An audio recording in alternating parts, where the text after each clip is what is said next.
Bien-aimés, bienvenue dans ce témoignage de la grande tribulation. Le grand jour de l'Éternel est proche, il arrive en toute hâte. Le jour de l'Éternel fait entendre sa voix, et le héros pousse des cris amers. Ce jour est un jour de fureur, un jour de détresse et d'angoisse, un jour de ravage et de destruction, un jour de ténèbres et d'obscurité, un jour de nuées et de brouillard, un jour où retentiront la trompette et les cris de guerre contre les villes fortes et les tours élevées. Il y a un jour qui va sceller le destin de l'humanité, un jour qui va sceller notre destin. Bien-aimés, en ce jour-là quel sera votre état et condition? Il y a un jour qui décidera où nous passerons notre éternité. Il y a beaucoup de jours dans une année, dans chaque année il y a beaucoup de jours de fêtes que nous célébrons, mais il y a un jour qui arrive, qui va sceller le destin de l'humanité. La Bible dit que ce jour n'a jamais été et il n'y aura plus jamais. Nous allons d'abord lire la parole de Dieu avant d'entrer dans le vif de la révélation que le Seigneur m'a donnée. Nous lisons dans le livre de 2 Pierre 3 verset 9, la Bible dit, « Le Seigneur ne tarde pas dans l'accomplissement de la promesse,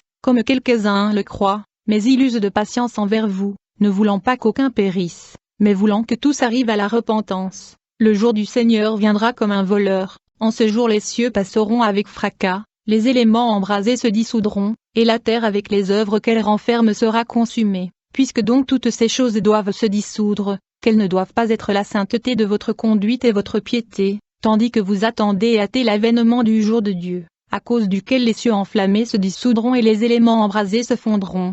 Mais nous attendons, selon sa promesse, de nouveaux cieux et une nouvelle terre, où la justice habitera. Et donc le 4 mai 2017 le Seigneur Jésus-Christ m'a apparu, il commença par me montrer le trou dans ses mains, et il me dit, « Philippa, je suis votre Seigneur et Sauveur Jésus-Christ. » Après s'être présenté à moi, le Seigneur m'envoya d'informer ma mère qu'il est sur le point de me montrer quelque chose. Je suis donc allé trouver ma mère, et je lui informai et dit ce que Jésus m'avait dit. Plus tard, comme instruit par le Seigneur, ma mère m'amena au bureau de l'église, et je me suis étendu sur le lit. Quand je me suis allongé au lit, le Seigneur se manifesta comme il avait promis, il s'est présenté à moi et il m'a montré le trou sur ses mains. Immédiatement le Seigneur m'a tenu par la main, et nous avons commencé à survoler dans l'air. J'ai noté que nous étions en train de planer au-dessus de la mer. Il y avait un grand nuage dans le ciel. En fait, j'ai noté que le ciel était rouge comme le feu. Bien-aimé, ceci était épouvantable. C'était tellement flamboyant, parce que le feu du Seigneur remplissait le ciel. Puis tout à coup j'entendis une voix de tonnerre qui a retenti dans le ciel. Ce voix de tonnerre retentissait dans le ciel et disait, « Le livre de vie de l'agneau vient d'être fermé. » La voix puissante disait, « Le livre de vie de l'agneau vient d'être fermé. » Bien-aimé, quelle sera ta condition une fois que le livre de vie de l'agneau est fermé? Que sera ta situation spirituelle une fois que le livre de vie est fermé? Ton nom sera-t-il dans ce livre de vie de l'agneau?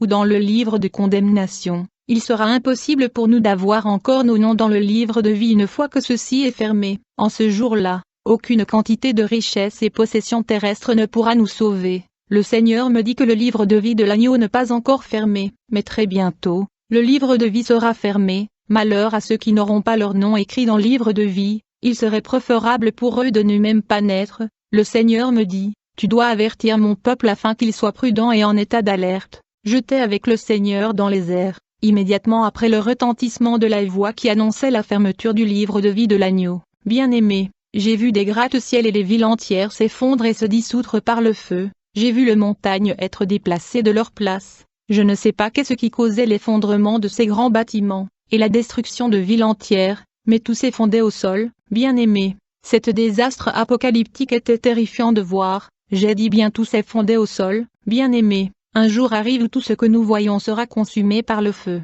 Je ne sais quelle sera ta position et ma position en ce jour-là. Je ne sais pas où vous mettez votre foi et votre espérance. Mais un jour arrive où tout ce que nous voyons va se dissoudre. Ce que j'ai vu après l'annonce de la fermeture du livre de vie de l'agneau me rappela le tsunami qui a frappé l'archipel du Japon. Quand le tsunami et le tremblement de terre ont frappé le Japon pour une période de 6 minutes, nous avons appris que plus de 100 000 maisons se sont effondrées, et 7 000 bâtiments étaient partiellement détruits. Pourtant ce tremblement de terre n'avait duré que 6 minutes. Le Seigneur Jésus-Christ me dit, « Ma fille, ce que tu as vu au Japon avec le tsunami est juste la pointe du iceberg. Vous ne pouvez pas imaginer la terreur et la magnitude du grand jour de l'Éternel. » Bien-aimé, le livre de vie de l'agneau est sur le point d'être fermé. Il est temps pour nous de nous réveiller du sommeil, si nous voulons échapper le grand jour de l'Éternel. Cela importe d'autant plus que vous savez en quel temps nous sommes. c'est l'heure de vous réveiller enfin du sommeil, car maintenant le salut est plus près de nous que lorsque nous avons cru. La nuit est avancée,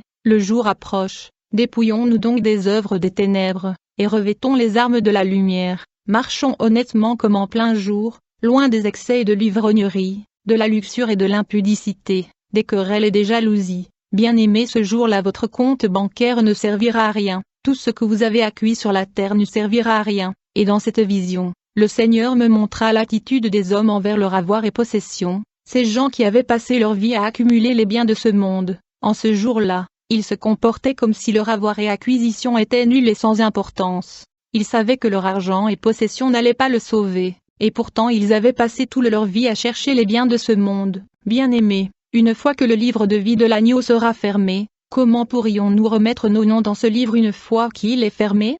Alors, le Seigneur Jésus me dit qu'il devra me montrer par sa souveraineté et sa grâce ce qui se passera quand le livre de vie de l'agneau sera fermé. Bien-aimés, aujourd'hui est le jour du salut, parce que le livre de vie de l'agneau n'a pas encore été fermé. Le Seigneur me dit que le livre de vie sera bientôt fermé, et donc je devais avertir son peuple. Il est temps pour nous de se réveiller si jamais nous voulons échapper ce grand jour redoutable. Et donc dans cette vision, j'ai vu des gens traiter leurs possessions comme s'ils ne servaient à rien. Les gens couraient çà et là, terrorisés. En ce jour de colère, la maman courira dans son chemin et son fils courira dans son chemin. Ce jour-là, tout ce que les hommes ont pu acquérir pendant leur vie ne les sauvera pas. Il y aura de pleurs et de grincements des dents. Le Seigneur me dit, ma fille, ce qui arrivera dans la grande tribulation n'est jamais arrivé, et ne se produira plus jamais, et les hommes ne peuvent pas imaginer ce qui va arriver, en ce jour-là.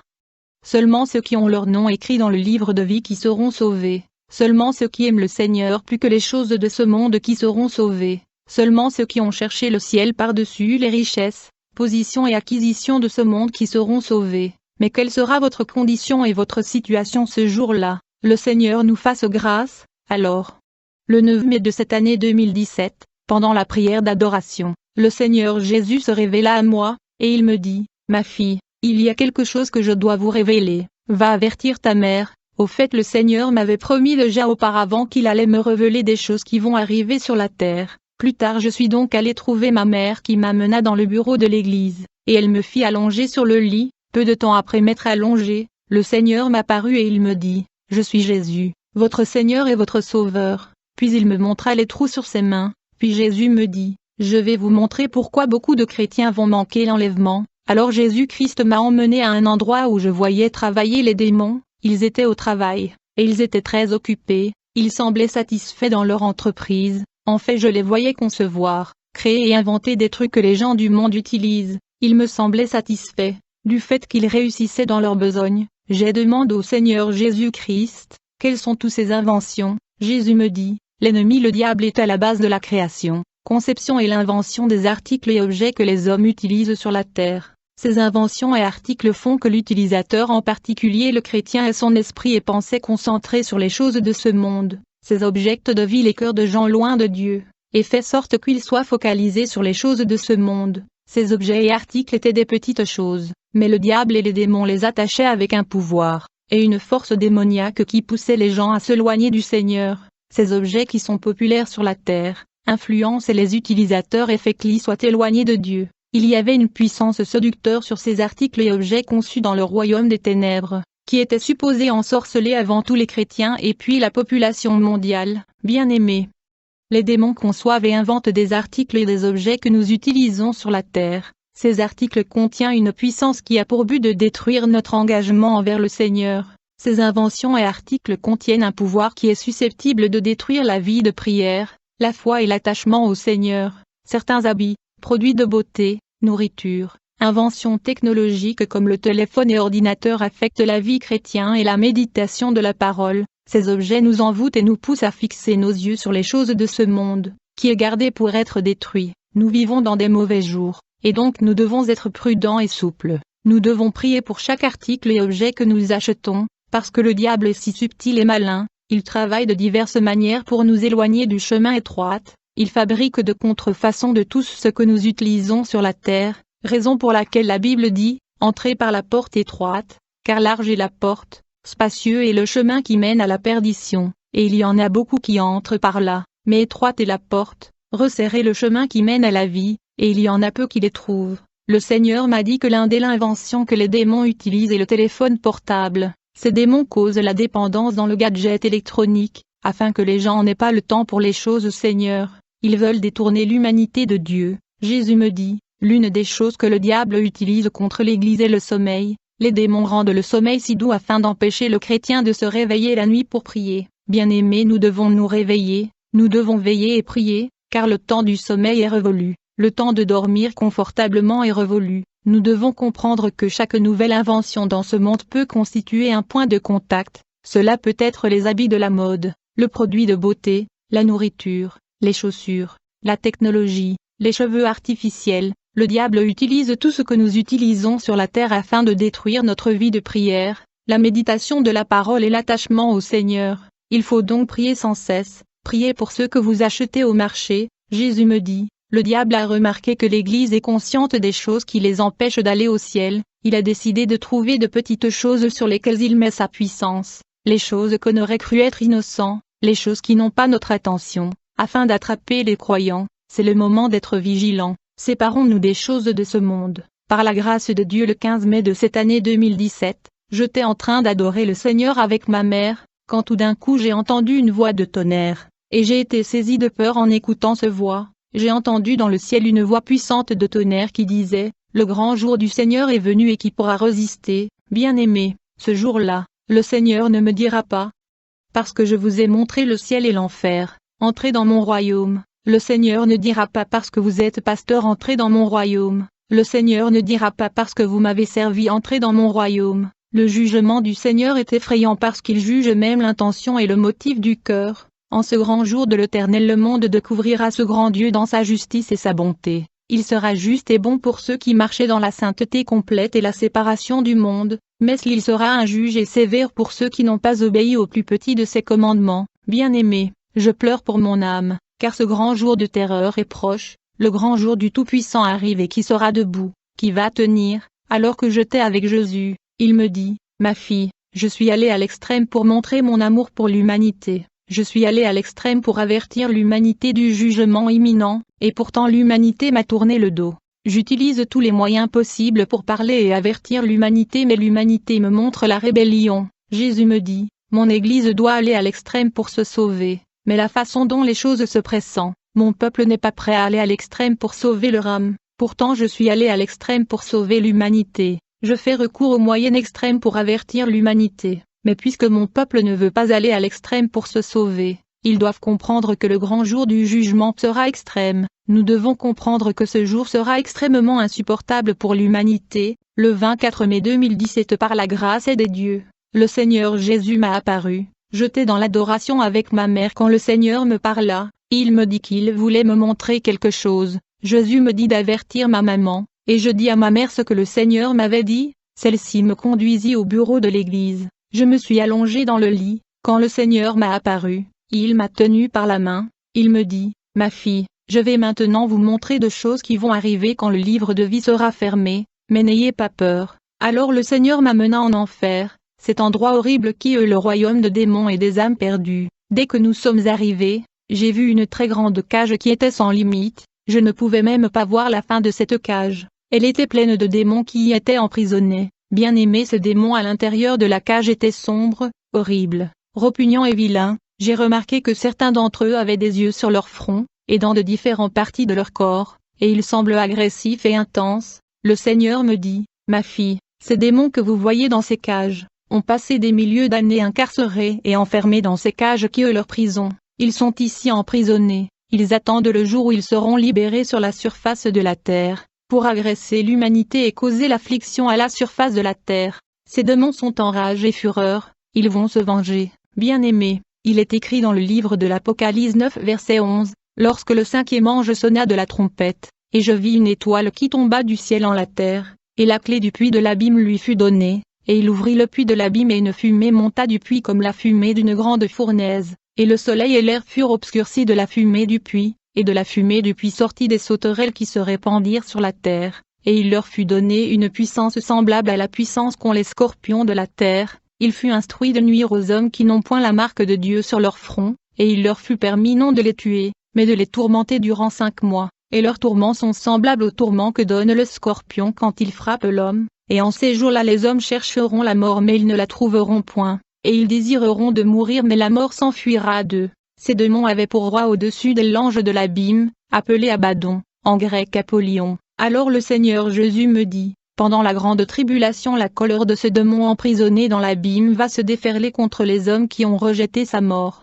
et qui ont foulé la grâce de Dieu aux pieds. Pendant la grande tribulation, ils vont détruire les hommes qui ont négligé leur Créateur, car alors, la détresse sera si grande qu'il n'y en a point eu de pareil depuis le commencement du monde jusqu'à présent, et qu'il n'y en aura jamais. Pendant que je tenais Jésus à la main, je contemplais ces démons dans leur prison. Ils étaient agressifs et violents. Cela me rappelle quand vous gardez un animal dans une cage pendant longtemps, sans lui donner de la nourriture. Ils deviennent agressifs et féroces, mais la fureur et la rage de ces démons étaient au-delà. Ils étaient enragés, ils étaient remplis de fureur, ils étaient intenses, acharnés et agressifs. Jésus m'a dit, malgré le fait qu'il est avec l'humanité.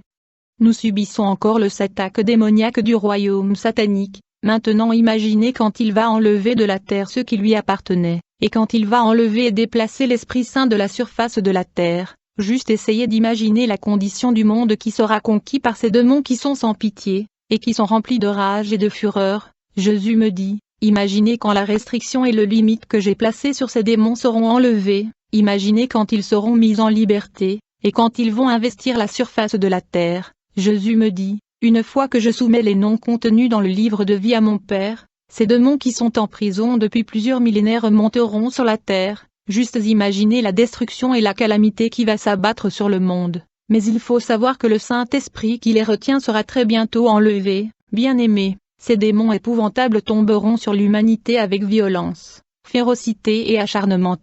Jésus me dit, c'est pourquoi je ne veux pas que mes enfants puissent manquer l'enlèvement, car pendant la tribulation, leur colère sera dirigée contre l'humanité, et plus particulièrement les chrétiens qui ont manqué l'enlèvement. Le Seigneur me dit, vous devez avertir mon peuple afin que rien dans ce monde ne puisse les empêcher de prendre part à l'enlèvement, parce qu'il y a un temps redoutable et désastreux devant l'humanité. Ils doivent faire de leur mieux pour être dans le livre de vie quand je le soumets à mon Père. Bien-aimé, il y a des démons en enfer emprisonnés par le Seigneur qui seront déliés pendant la grande tribulation. Ils sont féroces et violents, et ils prendront leur revanche contre Dieu en attaquant l'humanité dans la grande tribulation. La Bible dit, les anges qui n'ont pas gardé leur dignité, mais qui ont abandonné leur propre demeure, il a réservé pour le jugement du grand jour, enchaînés éternellement par les ténèbres. Après cela, alors le Seigneur me montra la planète Terre. Il était obscurci par une fumée noire, le Seigneur était vraiment triste. Puis nous avons atterri à l'intérieur d'une église, et nous avons remarqué que cette église était couverte d'une ténèbre épaisse, et ils sombraient dans le sommeil spirituel, parce qu'ils étaient submergés par les ténèbres épaisses qui couvraient la terre. J'ai vu le Seigneur qui essayait d'avertir les membres de cette église, mais ils ne faisaient toujours pas attention, parce qu'il y avait des démons debout dans l'église, et ces démons attaquaient les yeux et les oreilles de gens pour qu'ils n'entendent pas la parole et la voix de Dieu. Jésus me dit, lorsque les yeux de ces enfants regardent des choses mauvaises de ce monde, cela les rend aveugles spirituellement. Quand ces enfants contemplent les femmes habillées avec des vêtements provocatifs qui contiennent le pouvoir démoniaque, cela les rend aveugles spirituellement. Quand les enfants convoitent ces femmes habillées de façon malsaine, leurs yeux spirituels deviennent aveugles. Le Seigneur me dit, une des choses qui rendait son peuple sourd spirituellement est la musique mondaine et la musique chrétienne qui n'est pas de lui. Chaque fois que ses enfants écoutaient la musique mondaine et la musique chrétienne de faux serviteurs qui ne lui appartenaient pas, ceci les causait la sourdité spirituelle. Le Seigneur me dit, les prédicateurs de l'Évangile auraient pu sauver son peuple, si seulement ils prêchaient la parole authentique, mais ils prêchent quelque chose d'autre qui n'a rien à voir avec l'Évangile. Jésus me dit, ma fille, je n'arrête pas de sonner la trompette de temps en temps pour avertir l'humanité et mon Église, mais beaucoup de ces gens préfèrent la rébellion. Ils aiment le monde et ses plaisirs tellement qu'ils ne parviennent pas à se séparer. Mais il y a un dernier trompette qui va sonner. Seulement ceux qui ont nettoyé leurs vêtements et qui se sont séparés de ce monde qui seront sauvés. Voici, en effet, ce que nous vous déclarons d'après la parole du Seigneur. Nous les vivants. Restez pour l'avènement du Seigneur. Nous ne devancerons pas ceux qui sont morts, car le Seigneur lui-même a un signal donné, à la voix d'un archange, et au son de la trompette de Dieu, descendra du ciel, et les morts en Christ ressusciteront premièrement. Ensuite, nous les vivants, qui serons restés, nous serons tous ensemble enlevés avec eux sur des nuées, à la rencontre du Seigneur dans les airs, et ainsi nous serons toujours avec le Seigneur. En ce jour, ceux qui se sont séparés seront dans la félicité. Le pécheur dira, si j'avais su ce que je sais maintenant je vivrais différemment. Le Seigneur a dit qu'il a fait ce qu'il devait faire, mais malgré ces avertissements l'Église et l'humanité est endormie. L'Église est dans la distraction, puis Jésus me dit, la dispensation du temps de la grâce et de la miséricorde a un limite, et il touche à sa fin. Jésus m'a dit qu'il était prêt à soumettre le nom de saints qui est dans le livre de vie à son Père, et ceux dont les noms ne se trouvent pas dans le livre de vie seront perdus. Jésus a dit que les gens ont de péchés qu'ils ne connaissent pas. S'ils veulent savoir, ils devront venir à lui par la prière. Le 25 mai 2017 Jésus est venu, et s'est présenté comme d'habitude, et il m'a dit qu'il voulait me révéler quelque chose, à propos de l'obscurité qui est devant l'humanité. Après s'être présenté à moi, il m'a montré le trou sur ses mains, puis il me donna un rouleau. Ensuite il me dit, lorsque le péché de Sodome et de Gomorrhe m'avait atteint au ciel, je les ai visités avec le feu. Mais les péchés de l'humanité entière est plus grande que celle de Sodome et Gomorrhe. Je tenais toujours le rouleau sans connaître le contenu quand le Seigneur m'a fait apparaître un écran devant moi. Il m'a demandé de regarder dans l'écran les événements qui se dérouleront dans le futur. Une fois que le livre de vie de l'agneau est fermé, dans cet écran j'ai vu le monde qui était dans l'obscurité complète. Le ciel n'était plus bleu, mais très noir. Dans le ciel il n'y avait aucune source de lumière. La vie se arrêtait sur toute la terre. Il y avait un silence incroyable. J'ai vu les gens pleurer d'une façon incontrôlée. Le monde entier était en deuil. J'ai vu le ciel se fondre. Jésus me dit, ce jour-là les arbres ne donneront pas de fruits et l'eau ne sera pas fraîche. Bien-aimé, j'ai vu les animaux dans les forêts se cacher. J'ai vu notre chien qui se cachait dans la maison. Il était rempli de peur, comme s'il anticipait un désastre. Comme vous le savez, les animaux peuvent sentir le cataclysme et le désastre quand cela est sur le point d'arriver. Alors le Seigneur m'a montré un homme qui possédait beaucoup de biens. Le Seigneur a dit qu'il a toujours pensé à l'argent toute sa vie. Au fait, il avait de l'argent, mais il était toujours en train de chercher à accumuler encore beaucoup. Il n'était jamais satisfait, mais ce jour-là, il courait loin de ces biens qui étaient la raison de sa vie. Il courait pour sauver sa vie. Il n'a jamais été satisfait de ses acquisitions. Le Seigneur m'a montré une dame qui avait un style de vie de plaisir et de sortie. Elle aime le plaisir du monde, mais ce jour-là elle a tourné le dos à ses vêtements de valeur. Elle le jetait comme si elle ne ressentait rien. Après cette scène, puis le Seigneur me transporta dans un endroit qui ressemble à un stade, où il y avait plein de chrétiens vêtus de blanc. Dans ce stade il y avait comme une course, et je faisais partie de ces chrétiens qui participaient à ces courses, et nous étions tout prêts à courir la course à un moment précis, à un signal donné. Avant de courir la course, nous étions censés retirer tout ce qui pouvait peser lourdement. Bien que Jésus me révélait ceci, je me voyais en même temps faire partie de cette course. Mais j'ai remarqué que beaucoup de gens dans ce course portaient des lourdes charges, donc ils ne pouvaient pas courir en toute liberté. Le Seigneur a dit que le temps est arrivé où les chrétiens doivent enlever les charges lourdes qui les empêchent de courir et de terminer la course. Nos yeux doivent se concentrer sur le Seigneur, et sur la façon dont nous courrons, mais beaucoup de croyants se concentrent sur les choses qui les empêchent de finir la course. Jésus me dit, vous allez dire à mes enfants de courir avec diligence pour terminer la course. Mais beaucoup couraient encore avec leurs charges au lieu de les laisser. Puis Jésus a commencé à me montrer les charges lourdes que les chrétiens portaient dans cette course. Jésus me dit, l'une des charges que beaucoup portent dans cette course est la richesse. J'ai demandé à Jésus comment la richesse et l'argent peuvent devenir une charge. Jésus me dit, quand les gens mettent leur boulot et argent au-dessus de mon royaume,